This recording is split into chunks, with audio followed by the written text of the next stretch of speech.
Magandang umaga po sa inyo, Sir Melvin. Ako po ay Pangkat 10. I'm from Filipino 1. Ako po si Jamaica Milian. Ang aking tatalakayin ngayon ay tungkol sa the common deficiency diseases. So ano nga ba ang the common deficiency diseases? So ngayon ay ating tunghayan at alamin kung ano nga ba ang the common deficiency diseases. So let's go. The common deficiency diseases. The common deficiency diseases among children in the Philippines are brought about by inadequate nutrients in the body. As the children grow up, it has been noted that the quantity of balanced food they eat goes down. So kaning the common deficiency diseases is mao na mga bata nga kulang og nutrition. So unsa mahinungdangan nung kulangan sila nutrition? So una ani is sige ni sila kaon og junk foods, sige ginog soft drinks instead of ilang imnon is tubig, ilang kanon is mga gulay. So unsa may epekto ani? So maka-epekto ni no so panghihina, mabagal na paglaki or magkakaroon sila ng anemia or magiging malnutrition. So mao na siya ang the common deficiency diseases. Kwashiorkor. So kaning kwashiorkor is common ra siya sa deficiency diseases. So nabilong ra gyapon siya sa deficiency diseases. So ang kwashiorkor is it is a global problem in malnutrition. It is brought by lack of calorie deficiency. This is related to failure of breastfeeding and common among infants.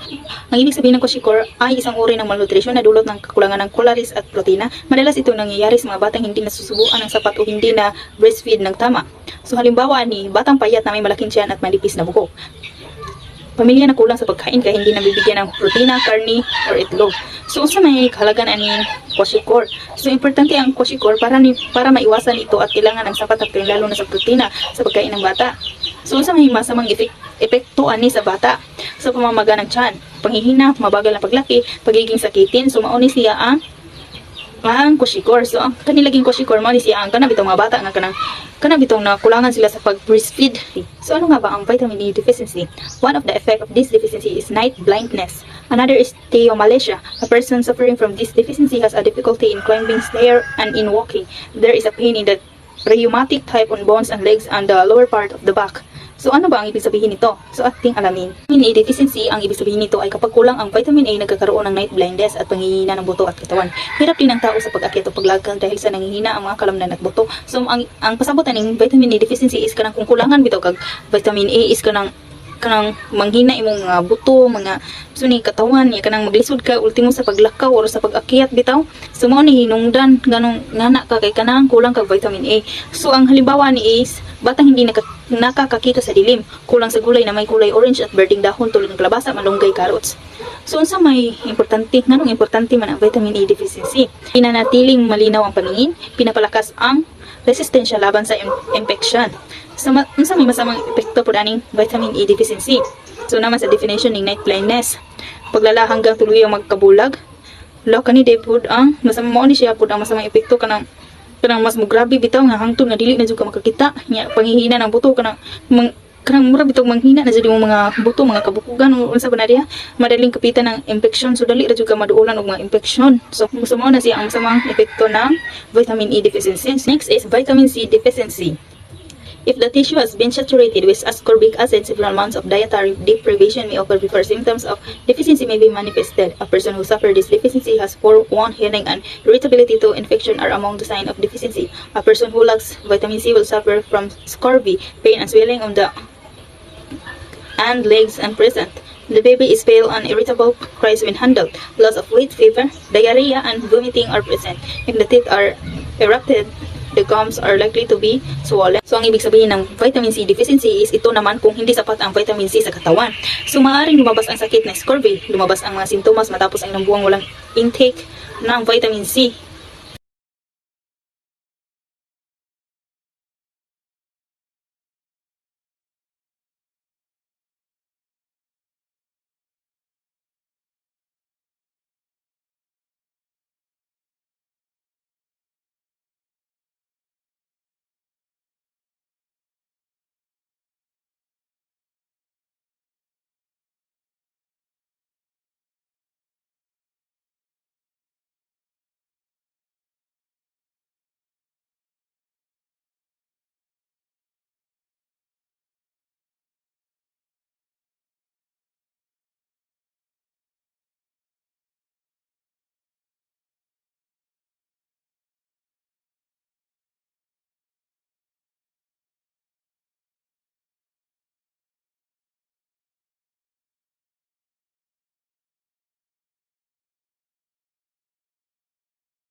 So masamang epekto kung kulang ka ng vitamin D, panghihina ng kalamnan, hirap maglakad, problema sa puso, hindi maayos na digestion. So importante jud ang naatay vitamin D. Dumako naman tayo sa basic element of foods. So alam niyo ba ang mga basic element ng food? So kung hindi niyo alam, ngayon ay ating alamin. So ang unang basic element of food is syempre food. Next is carbohydrates. Next is fats. Next is protein. Next is mineral. Next is vitamins. So, muna siya ang mga basic nga elements sa food. So, una, food. Ano ba ang food? So, alam niyo naman siguro ang food, no? So, importante dyan yung food is a substance put together by nature into plant or animal life. There are two general group of food. First, those that give energy for life, growth, and repair are known as energy growth-giving foods. Second, those that are needed by the body to help do its work are known as regulating food. So, this work of the body is done by different organ. So, ano bang ibig sabihin nito? So, ang food daw is, ang ibig sabihin ng food is, ito ay likas na galing sa halaman at hayop. So, nadi po ni duha siya ka grupo ni food. So, una, energy growth giving foods. So, ang ibig sabihin nito ay nagbibigay ng lakas at tumutulong sa paglaki. Pangalawa, regulating food. So, tumutulong sa pag-regulate ng mga organs ng katawan. So, halimbawa ani is energy food. Kanin, tinapay, karne. Ang halimbawa sa regulating food is gulay at prutas. So, ano ba ang kahalagahan nito? So, sa tamang balanse ng pagkain ay nadudulot ng malusog na pangangatawan. Ano naman ang masamang epekto kung kulang? Panghihina, madaling magkasakit, mabagal na paglaki. Dalawa, carbohydrates, just as starch and sugar are rich in carbon, oxygen, and hydrogen are energy-giving food. So, ano ba ang ibig sabihin ng carbohydrates? So ano ba ang ibig sabihin ng carbohydrates? So, ang ibig sabihin ng carbohydrates ay nagbibigay ng enerhiya sa katawan. So, kabilang dito ay ang sugar at starch. So, unsa may halimbawa ani nga pagkaon? Halimbawa ani tinapay, pasta, patatas. So, unsa may kahalagahan ani niya? So, kani siya mo ni atong pangunahing pinagmulan ng lakas, no? Masamang epekto kung kulang. Unsa man po'y masamang epekto ani kung kulang ta ani niya ang carbohydrates? So, panghihina, hirap mag-focus at pagkahilo. So, mao to siya ang carbohydrate. Pangatlo, fats. Fats are needed by the tissues, especially the nerves. They give heat to the body, serve as pads to the body organs and nerves, and give the body its rounded shape. So, ano ba ang ibig sabihin ng fats? So, familiar naman tali mo ng fats, no? So, here are the definition of fats or the explanation of fats. So, kailan mo growth fats? So, kaning fats, kana atong mga tambok o kana bitang taba lagi, kana. Ang fats ay ang taba na nagbibigay init sa katawan, nagsisilbing protection sa organs at nagbibigay hubog sa katawan. So, kana bitong kailan naman fats ba kanang atong tambok o kanang tambok na to ba? So, mao na siya ang fats. So, unang halimbawa na fats is mantika, butter, avocado, mani, isda. So, mao ni siya ang halimbawa sa fats. So, unsa may kahalagahan aning fats? So, kahalagahan ani niya is kailangan upang maprotektahan ang organ, nagsisilbing reserbang enerhiya. So, masamang epekto kung masobraan na pagka sa fats. So, unsa ganina fats? So, ang fats no is kanatong fats is kanang tambok ba kanang katambok na to or kanang taba ng bitaw kita or ngana basta mo na kung pagsagot sa fats. Then ang unsa may masamang epekto ani kung nasobraan na pagka sa fats. So, ang masamang epekto ani is obesity, high cholesterol, sakit sa puso. So, mo ni siya ang mga masamang epekto kung masobraan na pagka sa fats. So, pang-apat is protein. So, ano ba ang protein? Protein are said to be the most important of all foods because they keep the work of the different part of the body well balanced. Proteins come from both animal and vegetable sources. So, ano ba ang ibig sabihin ng protein? So, ngayon ay ating ano ang ibig sabihin ng protein?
So masamang epekto kung kulang ka ng vitamin D, panghihina ng kalamnan, hirap maglakad, problema sa puso, hindi maayos na digestion. So importante jud ang naatay vitamin D.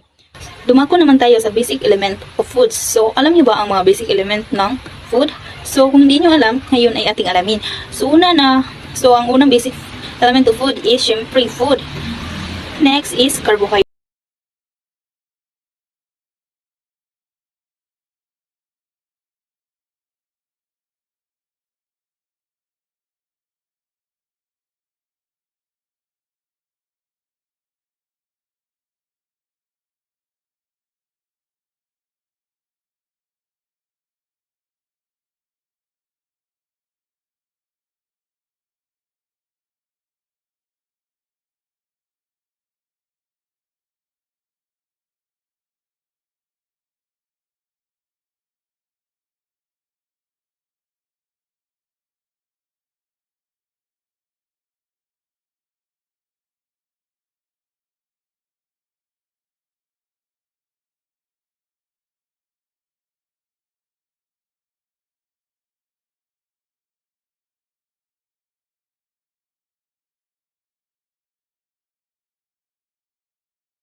Vitamin E. Vitamin E has something to do with the muscle and the nervous system.